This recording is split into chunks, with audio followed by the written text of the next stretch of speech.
ਕੱਲ ਨੂੰ ਇਲੈਕਸ਼ਨ ਹੋਣ ਜਾ ਰਹੀ ਆ ਕੈਲੀਫੋਰਨੀਆ ਦੇ ਵਿੱਚ ਕੁਛ ਕੁ ਜੋ ਕੈਲੀਫੋਰਨੀਆ ਦੀਆਂ ਇੰਪੋਰਟੈਂਟ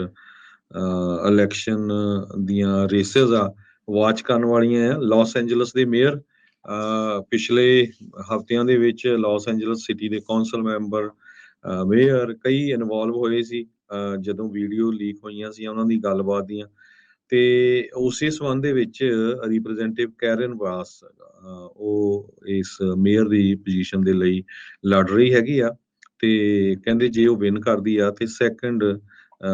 ਕਾਲੇ ਮੂਲ ਦੀ ਉਹ ਬੀਬੀ ਹੋਊਗੀ ਪਰ ਫਸਟ ਵੂਮਨ ਹੋਊਗੀ ਤੇ ਉਹਨਾਂ ਦੇ ਓਪੋਨੈਂਟ ਰਿਕ ਕਰੂਸੋ ਆ ਉਹ ਰੀਅਲ ਸਟੇਟ ਦਾ ਬਹੁਤ ਵੱਡਾ ਡਿਵੈਲਪਰ ਹੈਗਾ ਸੋ ਇਹਨਾਂ ਦੇ ਦੇਖਦੇ ਕੌਣ ਆਉਂਦੇ ਆ ਇਹਨਾਂ ਦੋਵਾਂ ਦੇ ਵਿੱਚੋਂ ਬੋਥ ਬਾਸ ਤੇ ਕਰੂਸੋ ਮੇਅਰ ਐਰਿਕ ਗਰਸਿਟੀ ਨੂੰ ਰਿਪਲੇਸ ਕਰਨ ਦੀ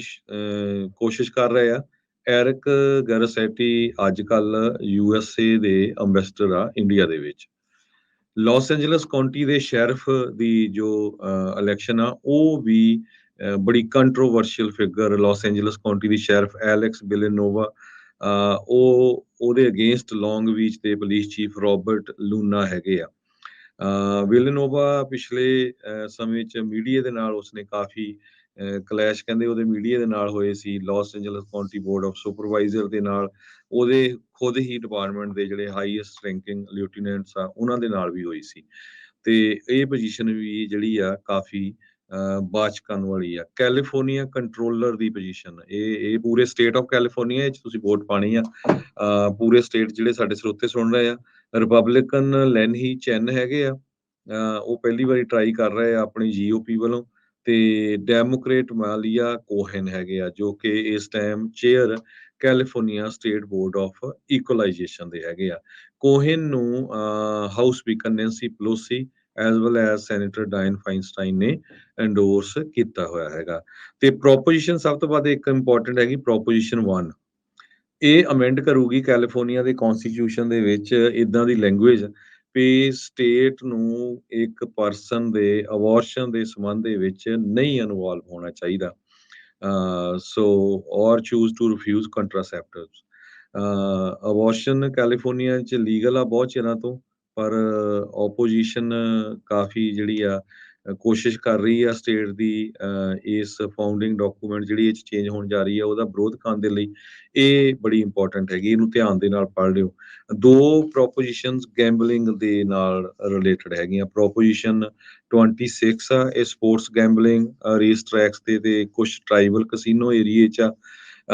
ਉੱਥੇ ਉਹ ਡਾਈਸ ਗੇਮ ਕਹਿੰਦੇ ਪਲੇ ਕਰ ਸਕਦੇ ਜੇ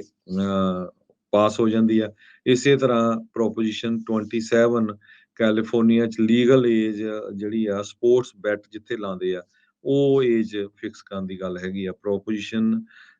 27 ਜਿਹੜੇ ਵੱਡੀਆਂ ਬਿਗ ਨੇਮ ਗੈਂਬਲਿੰਗ ਕੰਪਨੀਆਂ ਹੈਗੀਆਂ ਉਹ ਕੈਲੀਫੋਰਨੀਆ ਟ੍ਰਾਈਬ ਨਾਲ ਰਲ ਕੇ ਇਸ ਨੂੰ ਪਾਸ ਕਰਨ ਦੀ ਕੋਸ਼ਿਸ਼ ਕਰ ਰਹੀਆਂ ਹੈਗੀਆਂ ਜੀ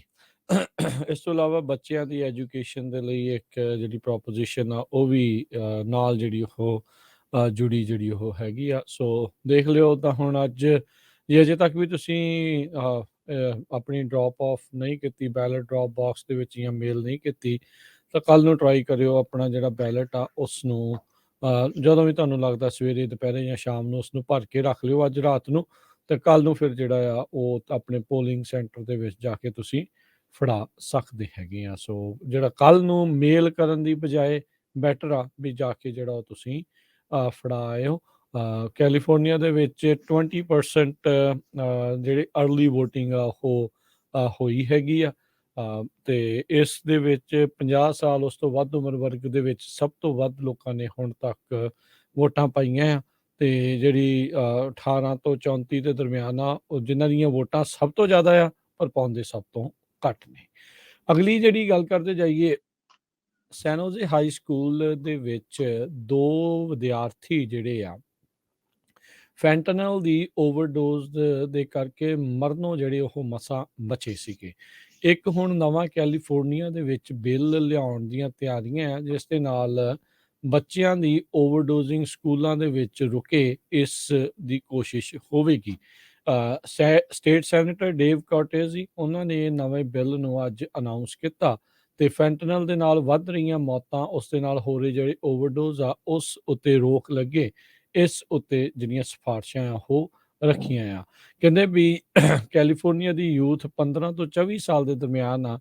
ਜਿਹੜਾ ਉਮਰ ਵਰਗ ਆ, ਉਸ ਦੀ ਪਿਛਲੇ 3 ਸਾਲਾਂ ਦੇ ਵਿੱਚ 6 ਗੁਣਾ ਵੱਧ ਮੌਤਾਂ ਜਿਹੜੀਆਂ ਆ ਉਹ ਹੋ ਰਹੀਆਂ ਨੇ। ਇਸ ਜਵਾਨ ਉਮਰ ਵਰਗ ਦੇ ਵਿੱਚ ਕਹਿੰਦੇ ਆ ਵੀ ਹੁਣ 20% ਮੌਤਾਂ ਫੈਂਟਨਲ ਦੇ ਕਰਕੇ ਹੋ ਰਹੀਆਂ। 5 ਚੋਂ 1 ਜਿਹੜਾ ਨੌਜਵਾਨ ਆ, ਉਹ ਇਸ ਦੀ ਫੈਂਟਨਲ ਦੀ ਓਵਰਡੋਜ਼ ਦੇ ਕਰਕੇ ਜਿਹੜਾ ਆ ਉਹ ਮੌਤ ਜਿਹੜੀ ਹੋ ਰਹੀ ਆ। ਇਹ ਜਿਹੜਾ ਡਰੱਗ ਆ, ਹੈਰੋਇਨ ਦੇ ਨਾਲੋਂ 50 ਗੁਣਾ ਵੱਧ ਘਾਤਕ ਮੰਨਿਆ ਜਾਂਦਾ ਆ। ਪਿਛਲੇ 50 ਸਾਲਾਂ ਦੇ ਵਿੱਚ ਪੂਰੇ ਮੁਲਕ ਭਰ ਦੇ ਵਿੱਚ ਇੱਕ ਮਹਾਮਾਰੀ ਦੇ ਵਾਂਗੂ ਫੈਲਿਆ ਪਿਆ ਆ। ਗੈਰ ਕਾਨੂੰਨੀ ਢੰਗ ਦੇ ਨਾਲ ਇੱਥੇ ਪਹੁੰਚਦਾ ਆ। ਦੂਜੀਆਂ ਹੋਰ ਨਸ਼ੀਲੇ ਪਦਾਰਥ ਆਲਰੇਡੀ ਜਿਹੜੇ ਚੱਲ ਰਹੇ ਆ,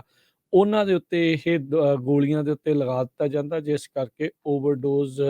ਹੋ ਕੇ ਬਹੁਤ ਲੋਕਾਂ ਦੀਆਂ ਮੌਤਾਂ ਜਿਹੜੀਆਂ ਉਹ ਹੋ ਰਹੀਆਂ ਨੇ। ਦਸੰਬਰ ਮਹੀਨੇ ਦੇ ਵਿੱਚ ਕਹਿੰਦੇ ਜਦ ਲੈਜਿਸਲੇਟਿਵ ਸੈਸ਼ਨ ਸ਼ੁਰੂ ਹੋਵੇਗਾ ਤੇ ਕੋਟੇਜ਼ੀ ਹੋਣਾ ਦਾ ਜਿਹੜਾ ਬਿੱਲ ਆ ਉਸ ਨੂੰ ਡਰਾਫਟ ਕੀਤਾ ਜਾਊਗਾ। ਇਸ ਦੇ ਨਾਲ ਸਕੂਲ ਡਿਸਟ੍ਰਿਕਟਸ ਆ, ਉਹਨਾਂ ਨੂੰ ਵੱਧ ਰਾਸ਼ੀ ਜਿਹੜੀ ਉਹ ਮਿਲ ਸਕਦੀ ਆ ਸਟੇਟ ਦੇ ਵੱਲੋਂ, ਜੇ ਬੱਚਿਆਂ ਦੇ ਮੈਂਟਲ ਹੈਲਥ ਸਰਵਿਸਿਜ਼ ਦੇ ਉੱਤੇ ਵੱਧ ਕੰਮ ਉਹ ਕਰਦੇ ਨੇ, ਜਿਨ੍ਹਾਂ ਵਿੱਚ ਫੈਂਟਨਲ ਦੇ ਪ੍ਰਤੀ ਐਜੂਕੇਸ਼ਨ ਤੇ ਉਸ ਦੀ ਅਵੇਅਰਨੈਸ ਪ੍ਰੋਗਰਾਮਸ ਚਲਾਉਂਦੇ ਆ। ਤਾਂ